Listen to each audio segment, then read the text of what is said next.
Olá pessoal, como é que vai? Tudo bem? Hoje vamos falar aí rapidamente sobre a medida provisória 927 de 2020, né? Ela foi emitida pelo governo federal justamente aí com um mecanismo para os contratos de trabalho, né? A fim de que as adaptações sejam efetuadas em razão aí do distanciamento social. O que nós precisamos ter em mente é que essa medida provisória ela autoriza algumas ações do empregador, né?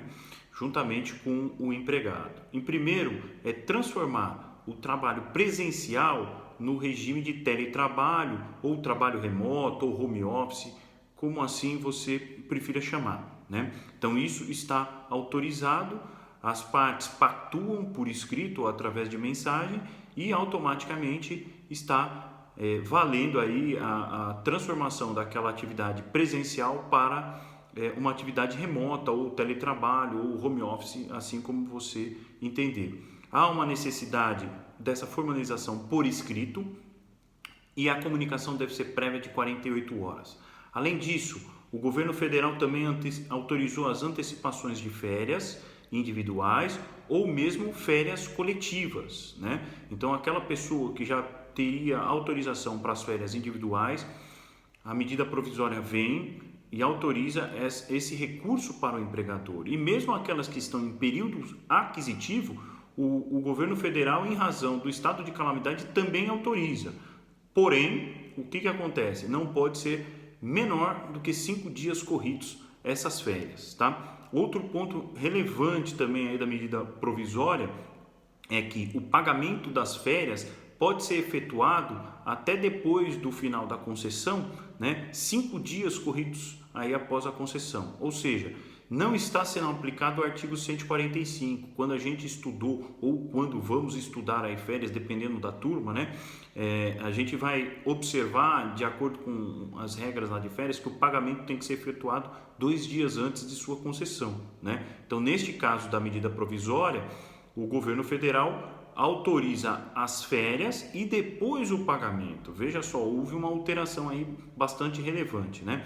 Outro fator que consta aí da medida provisória é a questão dos feriados, ou seja, os feriados poderão ser compensados, né?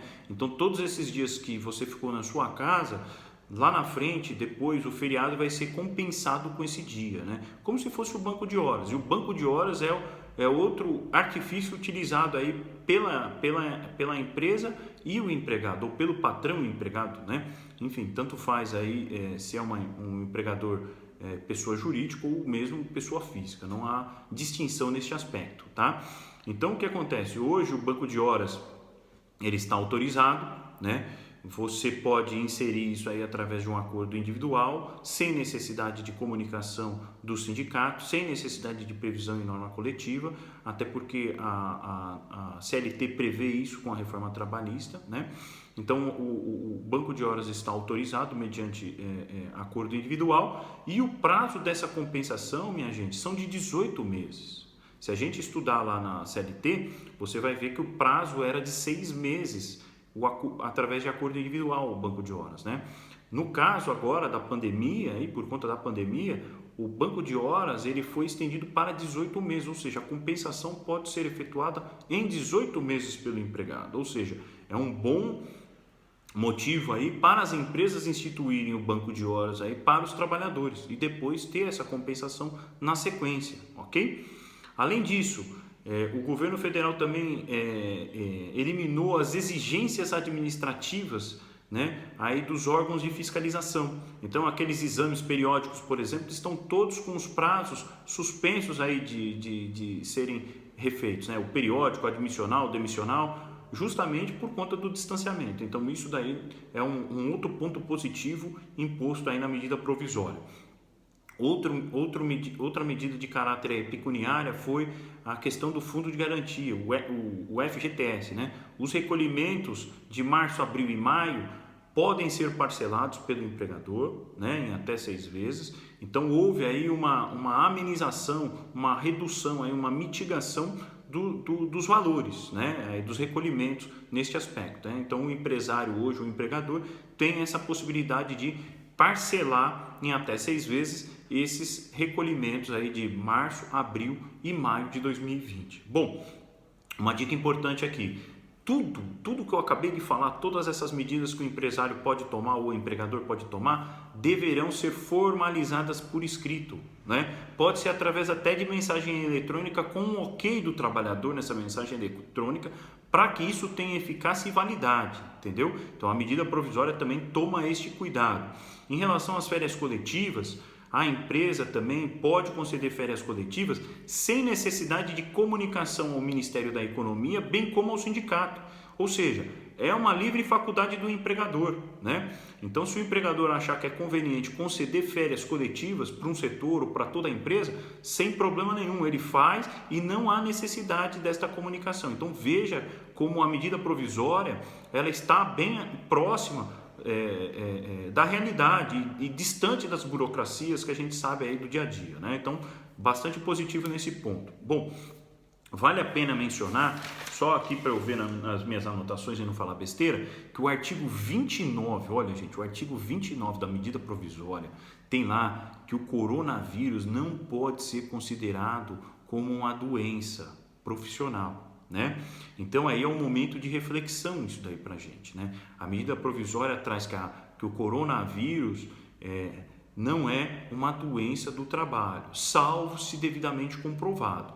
Ainda bem que existiu aí esse salvo dentro da medida, porque eu fico imaginando os nossos colegas aí que estão aí em hospitais, né, em pronto-socorros, em atividades médicas, que aí a atividade é uma atividade de altíssimo risco, né? E consequentemente, né, essa situação é um pouco diferente daquele sujeito que trabalha no comércio. Então, o sujeito que trabalha num comércio, numa indústria, enfim, numa atividade aí administrativa, num escritório, esse, para falar que teve o coronavírus pelo trabalho, vai ter que provar, né? Então, fica aí a dica do artigo 29. Tenho certeza absoluta que isso daí vai ser questionado em provas da OAB, concursos públicos, enfim, porque é uma situação bem peculiar que a medida provisória coloca lá no seu artigo 29, tá? E outro ponto que também a gente tem que destacar da medida provisória 927 é o seguinte: o artigo 18 da medida provisória, que autorizava a suspensão do contrato de trabalho por 4 meses com acordo individual entre patrão e empregado, ela foi vetada pelo presidente depois que saiu a medida. Houve uma reclamação, um clamor social gigantesco, porque dava liberdade ao empregado e empregador de negociar a ajuda de custo mensal. Ou seja, aquele empregado, por exemplo, que ganhava 3, 4 mil reais, poderia, numa negociação, receber um salário mínimo de ajuda, se é que ia receber um salário. Então foi alvo de muitas críticas, né, de toda parcela da sociedade, e foi vetada, tá? Então o que eu peço para vocês? Eu peço gentilmente que dê uma lida nessa medida provisória 927. A gente vai comentar na sequência as outras medidas, as decisões, enfim, nós vamos, mas nesse primeiro momento nós vamos fazer o passo a passo, temporal, tá? Vamos fazer uma avaliação temporal depois de já passado algum tempo e tudo mais um pouquinho concretizado. A gente agora consegue ter uma visão bem bacana das medidas tomadas pelo governo aí nos últimos dias, tá? Qualquer dúvida, gente, por favor, entre em contato. Estou à disposição de todos vocês, vai ser um enorme prazer aí poder ajudá-los. Um forte abraço, se cuida e em breve isso tudo vai passar.